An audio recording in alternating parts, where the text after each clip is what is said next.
Ano ba ang Apokripa at kasama ba ang Apokripa sa Bible? So, pag-usapan po natin yan sa devotion natin na ito. Magandang araw po sa bawat isa sa inyo. Welcome back to our 365 Daily Devotions.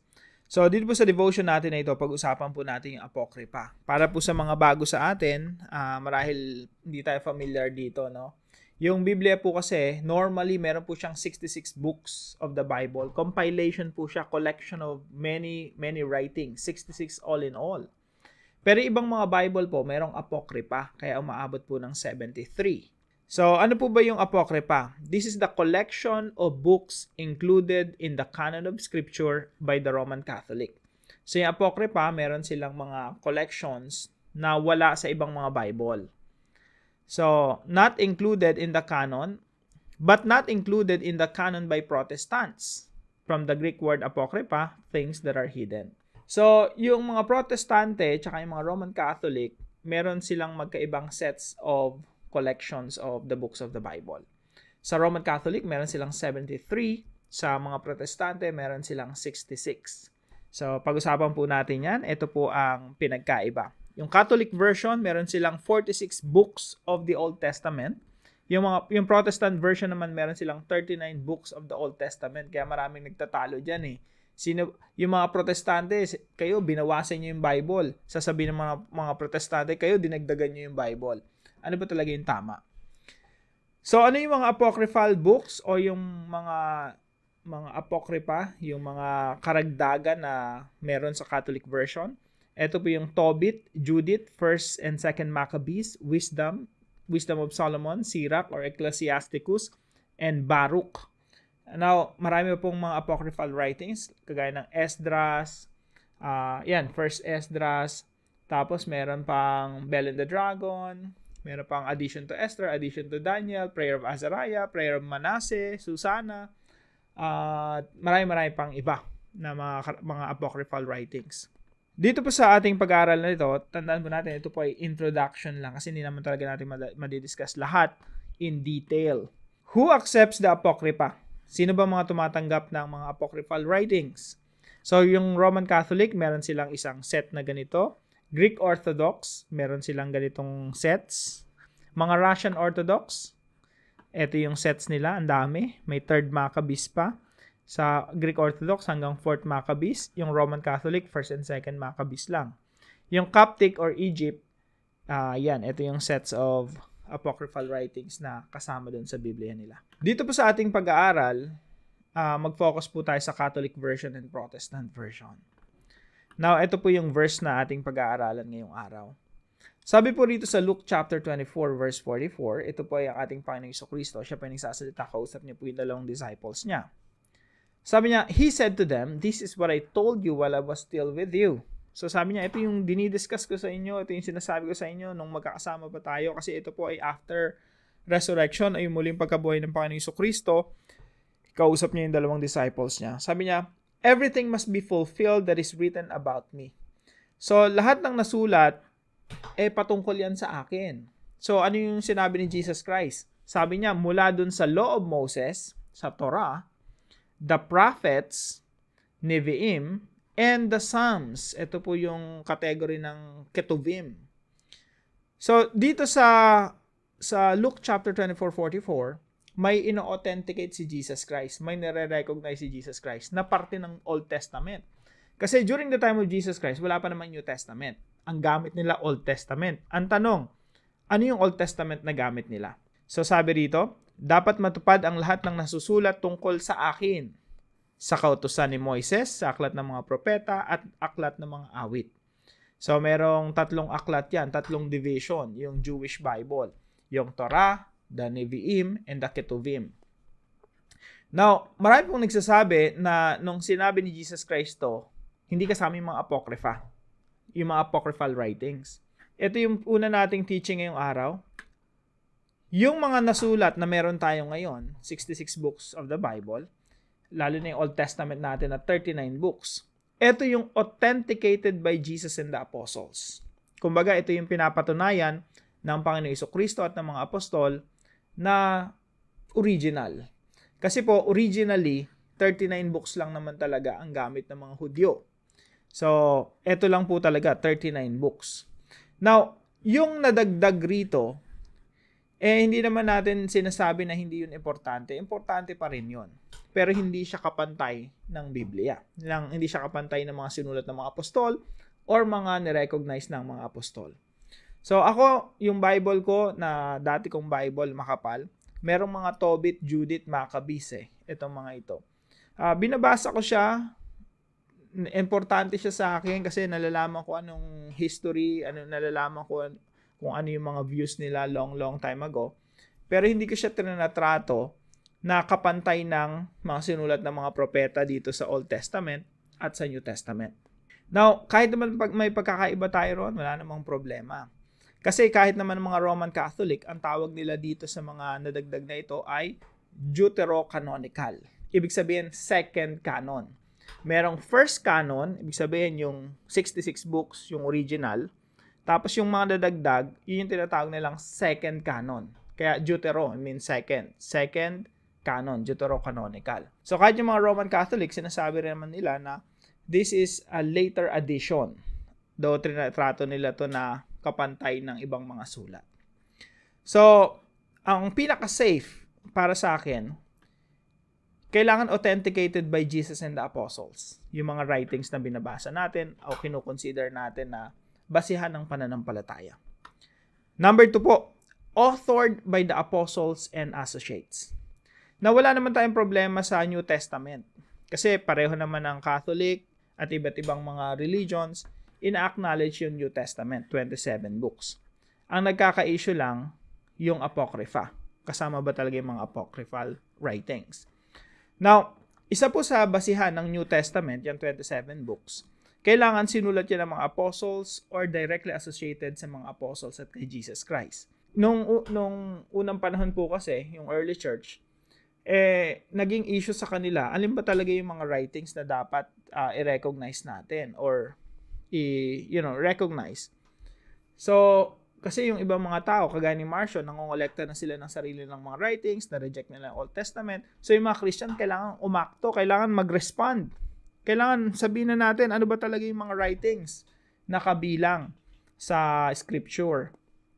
So, sabi ng mga early Christians, yung mga late 300 ADs, dapat sinulat lang to ng mga apostles, tsaka ng mga directly associated sa mga apostles. Sino yun? Si Luke. Yun yung one example na sumulat ng Gospel of Luke at sumulat ng Acts. So, ako, pag nagbabasa ako, tinitingnan ko rin, okay, dahil ito ay sinulat ni Luke, or ni Apostle Paul, or ni Peter, tinatrato ko to na authoritative or dapat pagbasihan ng pananampalataya na parte ng scripture. So, pangatlo po, accepted by the Universal Church. Nung unang panahon po kasi, yun din ang basihan nila. Kailangan yung mga writings na kumakalat, ganito po kasi yan para sa mga bago, no? Si Apostol Pablo, pag nagsulat siya, hindi isang copy lang yun, kinokopya yun ng mga churches. Nagsisirculate yun, kumakalat yun sa lahat ng mga house churches nung unang panahon. So, kapag accepted by the Universal Church, ibig sabihin Universal Church, lahat ng mga churches, no, tinatanggap yung writings na yun, yun yung mga kasama sa scripture. So, all in all, meron po tayong 66 books na accepted ng Universal Church. Recognize, obvious, alam ng lahat, ginagamit sa public worship. So, ito po ay AAA. Kung mapapansin niyo po, 3 A yan. AAA ng Biblia, ng pagkanon. Paano ba explain to? Yung pag-recognize, alin ba talaga yung part ng Bible. So, yung 66 books of the Bible, ganun po. Kumbaga pumasa sa standard na ito. Now, yung Tobit, Judith, Maccabees, Wisdom, Sirach, and Baruch, hindi po ganun hindi ganun ka-accepted. Later on na lang po yan, nung 1546, if I'm not mistaken, sa Council of Trent, na-recognize na, okay, part na to ng Bible. So, that's 1,500 years later. Kumbaga, officially, isinama ito. Now, paano natin ito i-apply sa ating mga buhay itong pinag-aaralan natin? Again, ang verse natin ay Luke chapter 24, verse 44. May nirecognize si Jesus Christ dito, yung Old Testament. And then, sabi dito ni Jesus, in beginning with Moses and all the prophets, ibig sabihin, from Genesis to Malachi, yan yung nire-recognize niya. And then sabi rito sa Romans chapter 3 verse 1 and 2, the Jews have been entrusted with the very words of God. At yung original Hebrew Bible po nila, 39 books lang talaga. Kaya ang tama lang na tawagin to na Deuterocanonical. Ibig sabihin second canon or Apocrypha. Meron lang talagang 39 books of the Bible. So, i-apply natin to. Simple lang. Number 1, engage in healthy dialogue over this topic. Kapag nakikipag-dialogue tayo, wag na nating pag-awayan yan, wag na nating pagdebatihan mo yan, or kung minsan sa isang pamilya, mayroong Protestant, mayroong Catholic, wag na mag-away sa mga ganyang bagay, no? Sa halip, pag-usapan. Kung gusto niyo pag-usapan nyo in a healthy dialogue, healthy way. Engage in a healthy dialogue over this topic. Again, meron lang tayong isang Diyos, isang sinasamba. Prioritize natin yung pagmamahalan sa pamilya, pagmamahalan sa church, pagmamahalan sa bawat isa. Yung mga ganitong topic, pinag-uusapan talaga yan scholarly, pero hindi pinag-aawayan. No? I hope malinaw yon, hindi pinag-aawayan yung ganitong mga bagay. Number 2, build our faith on Jesus and the apostles. Ako personally, ito yung pinaka-safe. Build our faith on Jesus and the apostles. Kapag yung pananampalataya mo, ibabase mo kay Jesus at sa mga apostles. Ano yung na-recognize nilang mga books of the Bible, tsaka ano yung mga sinulat nila. Ano na sinulat ng mga apostles or mga associates ng mga apostles. Number 3, examine all authorities and beliefs using the Bible. Lahat ng mga authorities, lahat ng mga writings. Yung iba kasi, Mormons, meron silang special book pa bukod sa Bible. So, yun yung authority nila. So, para sa akin, we have to examine all authorities, human writings, all beliefs using the Bible. Ang Biblia talaga ang panala natin. Sinasala, finifilter natin lahat ng pananampalataya. Kahit lahat sinasabi ng mga preachers, mga pare, mga bishops, lahat ng yun sinasala natin ang salita ng Diyos. Kasi yung salita ng Diyos, yan ang final authority. So, ako naniniwala ako sa first canon, yung pinakauna, yung 39 books of the Old Testament, 27 books of the Old Testament. Yan ang ginagawa kong pansala sa lahat ng mga writings na, marami yan sa YouTube, tsaka mga naglalabasan na ginagawa ng mga issue, no? Mga Book of Enoch. So, sinasala lahat yan ng 39 books of the Bible and 27 books of the New Testament, the first canon. Yung second canon, o Deuterocanonical, and I think there's a reason for calling it second canon. Kasi ako personally, I don't think kapantay siya ng first canon. So, examine all authorities and beliefs using the Bible. Kahit yung lahat ng mga writings, Gospel of Thomas, at mga Gospel of Judas, lahat ng yun ay sinasala natin ng authoritative writings ng 39 books of the Old Testament, 27 books of the New Testament. Napakaganda ng application na to, no? Huwag natin pag-awayan yan. Pag-usapan natin. No? Pag-usapan natin ng maayos at I hope marating natin yung katotohanan. Tandaan natin, yung mga tao, human authorities lang yan eh. Human beliefs lang yan, yung mga sinasabi nila. Lahat yun kine-question, ine-examine using the standard of the Bible. Kahit yung mga Esdras, apocryphal writings, sinasala natin yan. Kaya pag sinabi natin accepted by the Universal Church, kalakip na rin dito yung orthodoxy. Paano ba yung orthodoxy? Dapat tama yung doktrina. Kailangan sa mga writings na ito, nag-a-agree dapat sa writings na nauna, yung 39 books tsaka 27 books, dapat nag-a-agree. Kapag may mga inconsistencies, dapat nire-reject natin. So, pag may mga katuruan na parang off, hindi nag-a-agree sa mga apostles, ang priority natin, ano bang sinabi ng mga apostles? Now, para sa ating discussion, how can we keep a healthy dialogue with people of different beliefs while prioritizing the gospel of Jesus Christ? So, pag-usapan po natin yan sa ating mga discussion groups. Paalala lang mga kapatid, hindi importante kung sino manalo sa debate. Kung malulus mo naman yung tao makakaaway mo lang, malalayo lang sa ebanghelyo ng Panginoong Jesucristo, wag na lang tayo makipagdebate. Unahin natin yung ebanghelyo ng Panginoong Jesucristo, yung mga tao mapalapit kay Jesucristo. Samahan niyo po ako sa panalangin. Dear Lord, thank you for the gift of your word, both the Old and New Testaments, which reveal your truth and guide our lives. Help me to value the teachings of Jesus and the apostles, knowing they are the foundation of my faith. Give me wisdom to engage in healthy conversations about Scripture and humility to learn from others. Help me to test all authorities and beliefs against the Bible, so I can stand firm in your truth. May your word shape my thoughts, words, and actions, drawing me closer to you every day.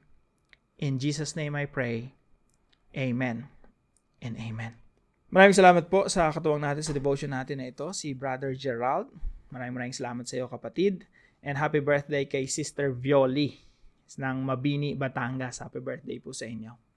Kung kayo po yung may natutunan sa devotion natin na ito, ipalam nyo lang po sa comment section right below this video. And please share this devotion to your family and friends. God bless you po. See you po tomorrow 5 a.m. dito sa ating daily devotion.